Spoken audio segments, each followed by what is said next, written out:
At the Los Angeles bar, veteran pilot Rich celebrates his upcoming retirement with a karaoke performance. Back at the hotel, First Officer Ben receives a tense call from his wife. She's upset he isn't coming home as promised. Ben claims the schedule changed, but she reminds him their son is sick and he's been absent. It's later revealed Ben is deliberately choosing certain flights to avoid returning home. The next morning at the airport, a passenger named Dan ignores the staff warning about smoking and immediately lights another cigarette. He secretly packs a power bank with a low battery into his luggage connected to a charger. At check-in, Dan falsely declares he has no batteries in his bag. Nearby, Ben overhears a young girl named Cora expressing fear of flying. Her father Declan struggles to reassure her, and Ben attempts to help, but Cora responds with nothing but sarcasm. After Ben walks away, Cora's stepmother Jaya quietly places a tracking device on her son Finn and sets up the tracking app using Finn's birthday as the password.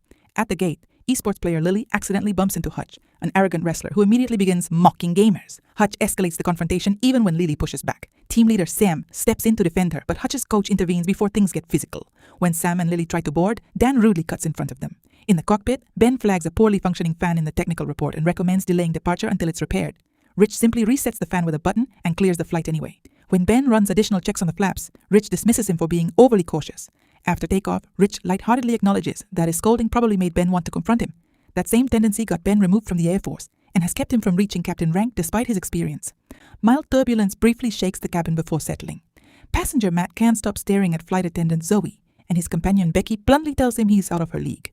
Meanwhile, Sam quietly tells Lily their team nearly lost their last match because of her over-planning. Lily questions why Sam is reluctant to read her letter, and he promises to open it once they land, then retreats to the bathroom and stares at it, visibly conflicted.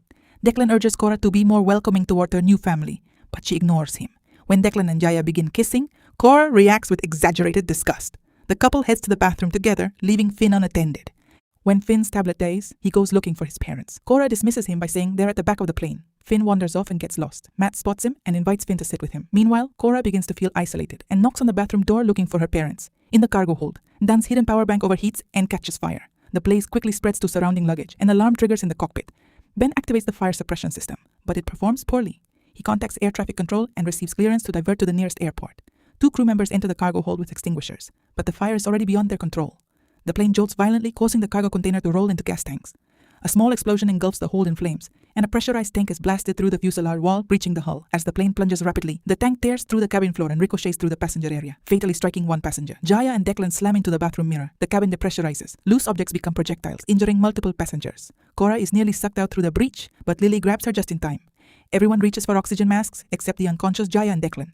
After several intense minutes, Rich successfully stabilizes the plane at a safer altitude and informs passengers about the fire, asking them to remain calm while they divert to Guam.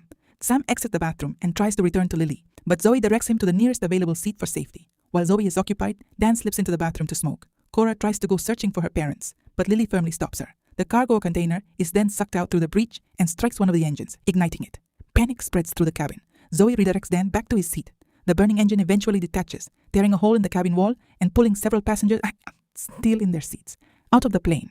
In the cockpit, Ben reports that half the instrument panel has gone dark. He contacts air traffic control again, requesting a closer airport, but none exist in the area. Cora attempts to run toward her father, but is caught by flight attendant Penny. The second engine begins catching fire, and the remaining instruments fail as the power cuts out entirely. The pilots deploy the ram air turbine as an emergency power backup. With insufficient power for an engine restart or speed boost, they dump all remaining fuel. Rich then addresses the cabin, telling passengers to brace for impact. Tears and prayers fill the plane.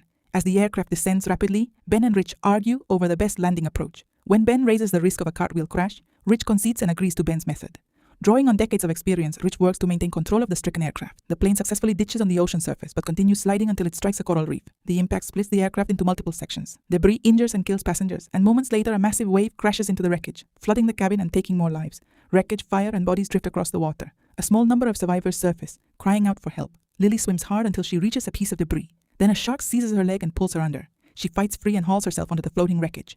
The sight of the wound on her leg causes her to break down. Noticing the debris sinking, she moves away from the water. In the cockpit, Ben tries to revive Rich, noting they nearly made it, if not for the reef. The windshield begins to crack. Penny rushes in to help Ben free Rich from his seat. When they pull him, Rich cries out in agony. His leg is pinned beneath a piece of metal. Ben attempts to use an emergency axe to remove it but fails. Rich is losing blood rapidly. Accepting his fate, he shares heartfelt goodbyes with Penny and Ben and tells them to go. After securing the door behind them, Ben and Penny locate a wounded flight attendant and free her from her seat. In the cockpit, Rich holds a family photo and quietly sings to himself as the cracked windows finally give way. The water rushes in and kills him instantly. The force of the water also bursts the door open, sending Ben and Penny tumbling. Ben uses his tie to bandage the unconscious attendant and tells Penny they need to find any remaining survivors. In the bathroom, Jaya regains consciousness and wakes Declan. He panics and flings the door open, flooding the space with water. Meanwhile, the plane's tail section stands upright and is slowly filling with water. Matt calls out for help, and only Zoe responds, tossing him a flashlight. Matt works to unbuckle Finn from his seat while Zoe carefully descends through the flooded section.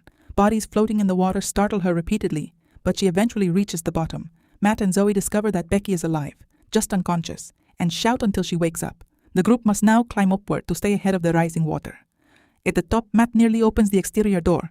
While Zoe tends to Matt's injured hand, Finn begins to hyperventilate. Becky steps in to calm him by talking about his family, but another shift of the wreckage on the reef sends Finn into panic again. Back in the cockpit section, Ben wonders if the emergency locator transmitter can be found. It should be in the midsection of the plane. Penny, who mentions she's a competitive swimmer, volunteers to retrieve it. Shortly after she leaves, Cora spots a shark circling in the water and alerts Ben. They both shout warnings, but Penny is already too far away to hear them. Ben deploys an emergency life raft, gives Cora the only available life jacket, and they paddle after Penny. They're too late. The shark attacks Penny's leg and drags her under. She manages to surface, but the shark pulls her down again. Ben reaches out and tries to haul her onto the raft, but the shark strikes again and tears her body apart. The shark then launches itself onto the raft. Ben beats it away with a paddle until it retreats. In the midsection, nearly every seat holds a body. Sam searches frantically for Lily, but finds only blood where she had been sitting. The remaining survivors gather near the breach to assess the situation. Their combined weight on the unstable wreckage causes it to shift on the reef. The movement sends one woman falling into the water, but Jim pulls her back quickly. Sam urges everyone to spread out and redistribute their weight, but Hutch accuses him of trying to send people into the water. An argument erupts. Jim physically separates them, and Hutch backs down only when his coach and teammates side with Sam. As midsection survivors reposition, Lily's debris finally sinks beneath her, forcing her to swim. She reaches the midsection and surfaces, startling the coach, then runs straight to Sam. While they're reuniting, the shark drags the coach underwater. A teammate dives in to help. Hutch wants to follow, but Jim holds him back. Neither the coach nor the teammate survives. Hutch blames Sam for the deaths and attacks him. Jim tries to intervene and gets struck too. Ben arrives and physically restrains Hutch, warning him to stay calm if he wants to survive. Zoe announces the air is nearly gone. Matt argues that staying means no one will find them, so he volunteers to swim out. He dives and navigates through floating debris. His shirt snags briefly, but he frees it and reaches the surface. While calling for help, he feels a hand on his shoulder. It's Declan, clinging to a floating door with Jaya's lifeless body beside him. Declan barely manages to say Cora's name before a shark erupts from the water and takes him. In the midsection, Ben leads survivors to locate life jackets and a second raft. He searches the overhead compartments and finds the transmitter, accidentally dropping an antenna piece, which he quickly retrieves by diving. As everyone boards the rafts, Ben activates the transmitter, but notices Cora has wandered to the edge of the breach, looking for her father. He hands the transmitter to Dan and sprints to grab Cora, pulling her away just as a shark launches itself from the water. The wreckage shifts again on the reef. A powerful wave surges into the cabin and throws several people into the water. Dan, in his desperation to climb back up, shoves a woman down, dropping the transmitter in the process. Jim helps Ben and Cora back up. Sam spots an unconscious Hutch nearby and swims toward him. As Sam calls for help, two sharks begin circling them both. On the raft, Ben asks about the transmitter. Dan admits he dropped it but deflects blame onto Ben. When Sam's shouts reach them, Ben wants to row to help. Dan refuses, accusing Ben of trying to ease his own guilt over the crash. Ben punches back, literally, and declares they're going after the boys. Dan tries to switch to the other raft, but the other survivors block him and turn on him. Ben and Jim row hard, reaching Sam and Hutch and pulling them aboard just before the sharks close in. In the tail section, ominous creaking signals the end. Zoe gets life jackets for herself and Finn. Becky is too old and injured to make the swim, but Zoe promises to send someone back. Finn and Zoe dive in and weave through the submerged cabin.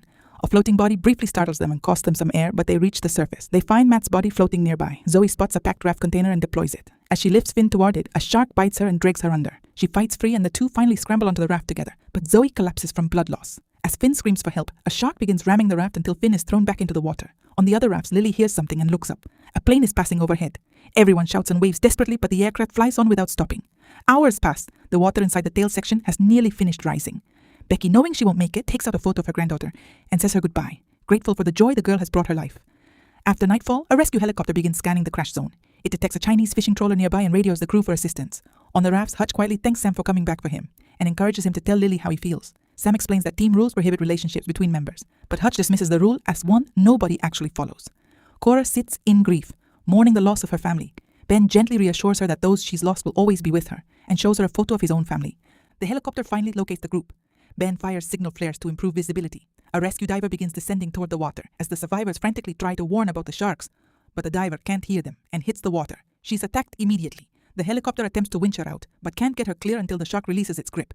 The diver surfaces, missing an arm and a leg. Still dangling just above the waterline, she is close enough for the shark to leap up and seize her again. The tension on the rope drags the helicopter sideways until the winch mechanism fails catastrophically and the helicopter crashes into the sea. The shockwave destabilizes the rafts. Several survivors are thrown into the water. The others drag them back up. Dan, frantic to climb aboard, pushes a woman down to get there first. A shark takes her immediately. The fishing trawler comes into view. Ben fires a flare to mark their position, but the vessel is forced to halt. The reef is blocking its path. The survivors most rowed to it, but they lost their paddles in the helicopter crash. Ben looks around and realizes Cora is missing. Survivors call out until Jim spots her standing on a large piece of sinking debris. Ben immediately jumps into the water and swims to her. He reaches her without incident, but she refuses to leave. She doesn't want to abandon the place where her father died. Ben gently reminds her that her father would want her to be brave. Together they swim back toward the rafts as the other survivors row with their bare hands. Sharks converge on them. Ben disappears beneath the surface for a moment, then resurfaces and fires a flare directly into a shark, killing it. His last one. The trawler's captain witnesses this and orders his crew to dump the entire fish catch overboard. The sharks immediately abandon the survivors and turn toward the fish. On the raft, Dan spots a floating pack of cigarettes and lunges for them. His lighter won't ignite. A shark launches out of the water and takes him under. By morning, the trawler has pulled all remaining survivors aboard. Sam tells Lily the water destroyed her letter before he could read it. Lily says he already knows what it contained, but the team rules still stand between them. After a long pause, Sam kisses her forehead, and she kisses his cheek. Elsewhere on the trawler, Cora sits quietly in mourning. When others begin getting phone signal, she borrows Ben's phone and opens the tracking app, entering Finn's birthday as the password, just as she had seen Jaya do, to locate his tracker. She shows the captain, who steers toward the signal. They find the third raft. At first, only Zoe is visible, but she pulls back some plastic sheeting to reveal Finn underneath. The siblings are reunited in tears, and Cora finally offers a genuine apology. Zoe asks about Becky, and Ben quietly delivers the news. Alone for a moment, Ben scrolls through more recent photos of his son on his phone, revealing the boy has cancer. He breaks down, then picks up the phone and calls home, telling his family he's on his way back,